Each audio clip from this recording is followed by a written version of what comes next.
KA-1에도 AFAC 임무를 위한 임무 장비와 함께 생존성 강화를 위한 자체 방어체계 통합, 정밀 유도무기 통합 등의 성능 개량 프로그램을 단계적으로 적용해야 한다. KA-1의 저속 AFAC 임무를 위한 임무 장비로는 타겟팅 FLIR 장비와 링크 K 데이터 링크 단말기이다. 타겟팅 FLIR 터렛으로 식별하여 획득한 표적의 조준 정보는 KA-1의 항법 데이터와 함께 임무 컴퓨터가 처리하여 표적 좌표를 산출하며 산출된 표적 좌표 정보는 장차 KA-1에 탑재되는 KG-GB2 공대지 미사일의 사격 재원으로 사용되거나 임무 컴퓨터에 연동된 링크 K 데이터 링크를 통해 전송된다. 링크 K의 메시지 포맷은 STANAG 5516 메시지 포맷을 많이 참고하여 개발되었기 때문에 링크 16과 링크 22의 J 시리즈 메시지와 마찬가지로 참조점과 표적 좌표, 고도 데이터를 전송하기 위한 전용 프로토콜이 포함되어 있다. 이를 JTAC가 수신하여 표적을 공격할 고정익 항공기의 대기점 또는 공격 헬기의 BP 좌표를 결정하고 이를 기준으로 표적으로 접근하기 위한 각종 재원들과 표적 식별, 유도 장비 신호 식별에 필요한 정보 등을 표적 좌표와 함께 사용하여 항공 공격을 유도하게 된다. 이 같은 방식으로 타겟팅 FLIR 조준 터렛과 링크 K를 보유한 KA-1의 AFAC와 지상의 JTAC가 일종의 TACP로서 기능하게 된다. 임무를 위해 위험한 공역으로 진입해야 하기 때문에 생존성 향상은 필수적이다. 그러므로 KA-1의 타겟팅 장비와 링크 K를 통합하는 작업과 함께 KA-1의 생존성을 강화하기 위한 대책들이 도입되어야 한다. 이를 위해 조종석의 내탄성을 대폭 강화하고 RWR과 체프 플레어 살포기, MWS 등이 통합해야 한다. MWS는 한화 시스템에서 이미 LAH에 통합되는 적외선 센서 MAWS를 제작하고 있기 때문에 동형 장비 또는 그 개량형의 통합이 가능하다. 이런 류의 적외선 MWS는 낮은 고도에서는 노이즈 발생 문제가 있지만 고도를 확보하면 표적을 장거리에서 탐지, 추적할 수 있으며 심지어 긴 탐지 거리를 사용하여 발사 단계에서부터 추적할 수도 있기 때문에 KA-1의 작전 고도가 지금보다 더욱 높아진다면 유효한 자체 방어용 센서로 사용될 것이다.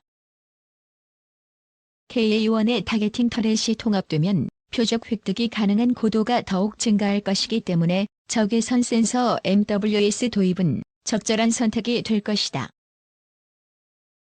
KA-1의 KGGB와 헬파이어 등의 공대지 유도무기 통합 계획도 KA-1 발전 계획에 있다. 다만 공대지 무장 수용 범주를 확대하고 페이로드를 증가시키기 위해서는 1600마력급 엔진을 탑재하여 최대 이륙 중량을 더욱 증가시켜야 한다. 이와 같은 페이로드 증가와 정밀 유도무기 운용 능력 부여는 KA-1이 TAI의 허커스 무장 공격형과 엠브레어의 슈퍼 투캐노 등과 경쟁하여 시장을 개척하기 위해 필수적이다. 예를 들어서 터키의 허커스에는 TAI와 어젤센 그리고 로켓전이 개발에 참여하여 개발하고 있는 허커스 무장형 즉 허커스-C에는 어젤센의 모드-5 IFF 응답기와 개추 타겟팅 터렛 그리고 로켓전의 사이릭 2.75인치 레이저 유도로켓 발사 포드와 미즈렉류 공대지 미사일이 통합된다. TAI는 허커스-C를 파리 에어쇼 등에 출품하는 등 활발한 해외 판촉을 하고 있다. KA-1도 장차 허커스-C와 경쟁하기 위해서는 사이릭과 동급 유도무기인 국산 2.75인치 유도로켓, 미즈렉류 공대지 미사일과 사정거리가 비슷한 공대지 미사일인 헬파이어 미사일의 통합으로 동급 이상의 무장 능력을 확보해야 한다. 천검 공대지 미사일의 경우에는 미즈렉류와 동일한 발사 중량과 사거리의 미사일로서 미즈렉류와 마찬가지로 양방향 데이터 링크로 유도되는 미사일이지만 미즈렉류와 달리 광섬유 데이터 링크로 유도되는 유선 유도 미사일이기 때문에 별도의 무선 RF 데이터 링크 유도형이 개발되지 않는 한 KA-1에 탑재될 수 없다. 국산 훈련기 노후화 심각 성능 개량 이뤄질까? KT-1 초등훈련기와 T-50 고등훈련기. 한국항공우주산업이 개발해 생산한 이 항공기들은 우리나라가 국내외에 자랑스럽게 소개하는 국산 무기 중 하나다. 국군의 날이나 에어쇼 등 군 관련 행사가 열리면 모습을 드러내는 단골 손님이기도 하다. 하지만 첫 실전 배치 이후 15에서 20년이 지나면서 노후화와 부품 단종 등의 문제가 불거지고 있다.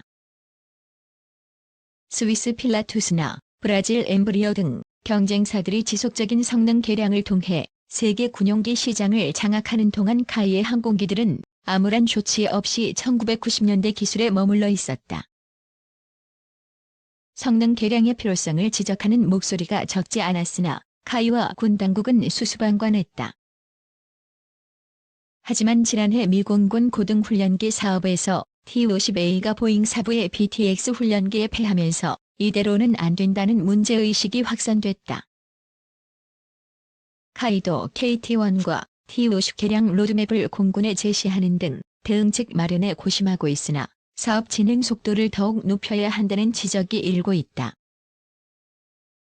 카이가 지난 6일 서울 영등포구 공군회관에서 열린 항공무기체계 기술 발전 세미나에서 공개한 자료에 따르면 T-50 성능 개량은 미 공군 APT 사업 당시 카이가 제안했던 T-50A의 기술을 일부 활용하게 된다. 가장 큰 특징은 공격 능력의 강화다.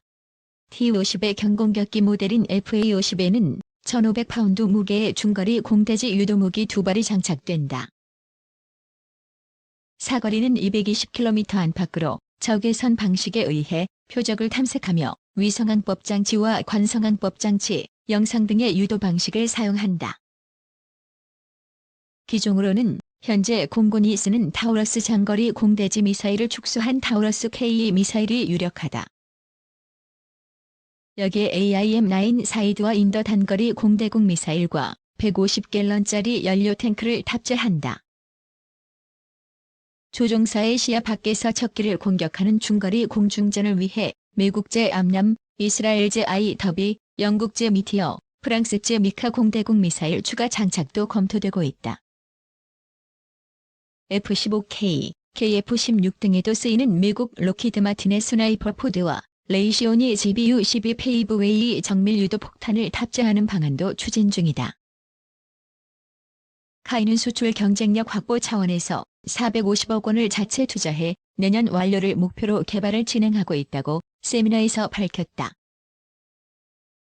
공중급유 능력을 갖추는 방안도 거론된다. 중국 파키스탄 합작의 JF-17과 인도의 테자스, 스웨덴 그리펜 전투기, 이탈리아 M346 훈련기 등은 공중급유 장치가 적용되어 있다. FA-50도 미 해군과 유럽 국가 공군에서 쓰이는 프로브 공중급유 방식을 사용할 예정이다. 프로브 방식은 악천 후 상황에서 복수의 항공기에 동시 급유가 가능하고 소형기 급유가 용이하다. 이 밖에도 외부 연료 탱크를 150갤런에서 300갤런으로 대형화하거나 후방동체에 연료 탱크를 내장하는 방안, 후방석을 연료 탱크로 개조하는 방식도 제안되고 있다. 이를 통해 채공 시간을 20에서 60분까지 더 연장할 수 있다. KT-1과 T-50 성능 개량은 운영 유지에 초점을 맞춘다. KT-1은 구형 아날로그 계기를 디지털 방식으로 바꾸고 단종되거나 수명 주기가 도래한 부품을 교체한다. 개량된 KT-1은 필리핀과 스페인 등의 수출을 추진한다. 항공통제기인 KA-1은 근접 항공 지원 능력 등을 추가해 공군의 신규 전력으로 제안할 예정이다. 각각 2000년과 2005년 실전 배치된 KT-1, T-50의 수명은 2041년과 2045년까지다. 항공기는 전체 수명 주기의 절반에 이르는 시기에 성능 개량을 진행한다. 성능 개량에 착수하려면 소유재 기등을 진행해야 하며 이를 위해 8년의 사전 준비 기간이 필요하다. KT-1과 T-50 수명을 감안하면 성능 개량은 2020에서 2025년에 착수되어야 한다.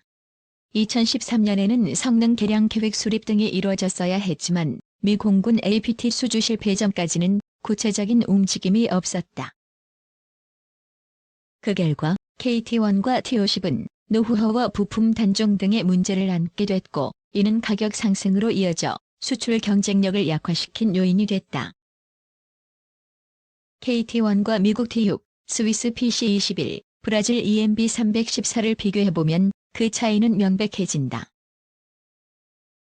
다른 경쟁 기종들은 비상위치 신호 발신기, 공중 충돌 방지 장치, 데이터 링크, 자체 보호 장치, 광학 영상 장비 등을 갖추고 있다. 현대전에서는 꼭 필요한 장비지만 KT-1에는 없다. KT-1에는 경쟁 기종에서 볼 수 있는 엔진 모니터링 및 미끄럼 방지 시스템도 없으며 비포장 활주 능력도 없다.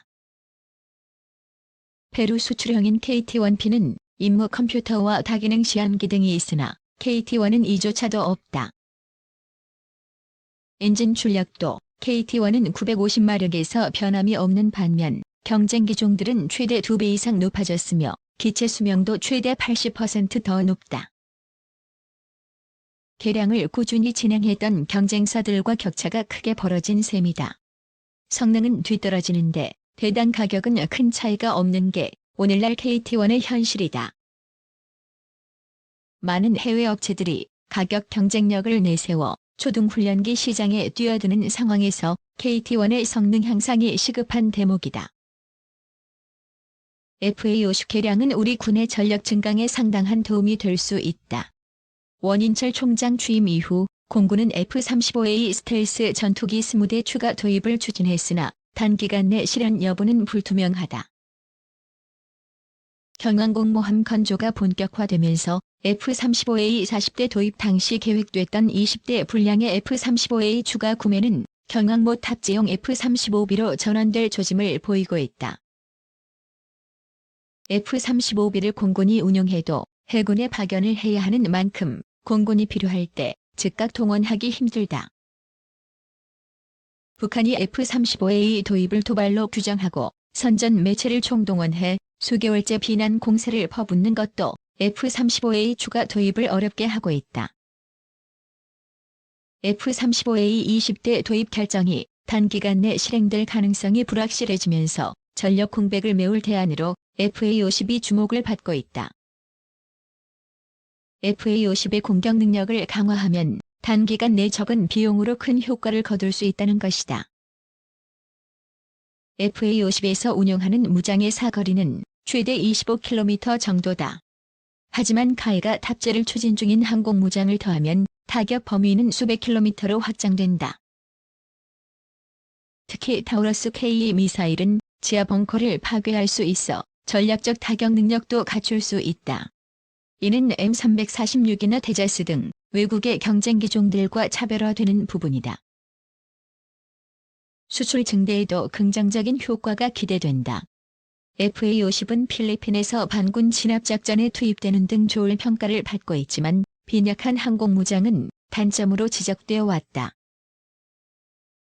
특히 미국제 무장만 사용하다 보니 유럽제나 이스라엘제를 선호하는 국가에서는 FA-50을 선택하기가 쉽지 않았다. 하지만 미티어나 타우러스 등을 장착하면 고객의 요구에 맞는 첨단 항공무장 조합이 가능하다. JF-17과 230 등 해외 경쟁 기종들이 레이저 유도 무기를 운용하는 상황에서 FA-50의 무장 강화는 늦은 감이 있다. 하지만 전략적 타격 능력을 갖춘다면 동급의 경쟁 기종보다 차별화된 전투력을 강조할 수 있어 수출 경쟁력을 높이는 효과가 있다.